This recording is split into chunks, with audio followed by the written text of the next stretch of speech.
How to add background in Capcut. Hi guys, today we're going to talk about this editing software called Capcut, and I'm going to teach you two simple ways on how you can add a background to your clips. The first way is we're going to insert a clip that we are going to use.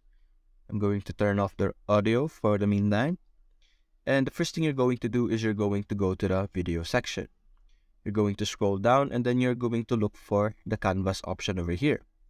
You're simply going to click this and then you can either click on blur, which will provide you with a blur background, just like that. As you can see here at the back, you could have different levels of blurriness, as you can see here. You could also have color, if you want a specific color to be your background, just like this.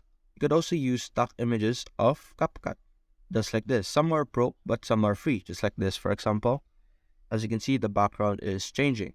Now, if you want to use your own photo or own background, you would need to simply take your original clip and put it on the second layer, and then put on the background the layer that you want as a background, just like this.